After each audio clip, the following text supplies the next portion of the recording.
Du rêve au cauchemar. Tête d'affiche de la droite pour la présidentielle, après avoir gagné la primaire LR haut la main, Valérie Pécresse se prend pourtant les pieds dans le tapis dès les premières semaines de 2022.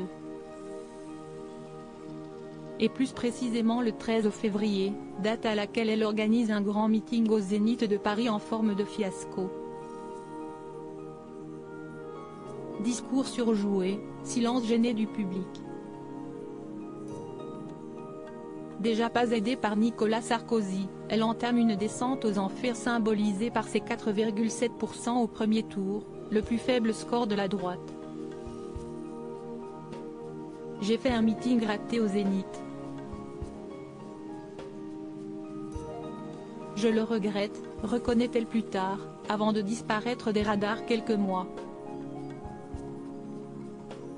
Pour une pause bien méritée?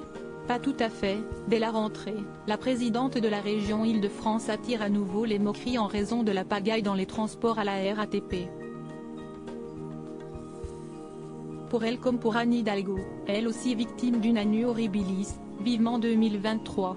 Comment oublier l'autre grand perdant de l'année? Enfin considéré par Emmanuel Macron, Manuel Valls est investi par la majorité présidentielle sur la circonscription des Français de l'étranger regroupant notamment l'Espagne. Un cadeau aussi inespéré qu'empoisonné, l'ex-cadre du PS voit le député LREM sortant refuser de lui laisser sa place et il échoue piteusement dès le premier tour. Retour raté de A à Z, il m'appartient lucidement d'en tirer les conséquences. La vie est suffisamment belle pour tourner tranquillement les pages, annonce-t-il sur son compte Twitter, qu'il décide de fermer. Silence radio depuis. Pour se consoler, le mari de Susana Gallardo peut toujours regarder du côté des autres grands brûlés des législatives. Richard Ferrand, Amélie de Montchalin ou encore Christophe Castaner ont tout aussi échoué et mis un frein à leurs ambitions. Supérieur à découvrir notre diaporama Valérie Pécresse, Manuel Valls. C'est politique que 2022 n'a pas gâté. Damien Abad accusé bien plus grave, de sombres affaires ont éclaboussé des personnalités de premier plan. A commencer par le scandale qui a terni la réélection d'Emmanuel Macron, l'affaire Damien Abad. Accusé de viol juste après sa nomination au gouvernement, puis poussé à la démission, celui qui nie les faits finit par prendre la porte et se faire, presque, oublier à l'Assemblée. Même si sa récente nomination en tant que président du groupe d'amitié France-Liban à l'Assemblée l'a remis au centre des critiques.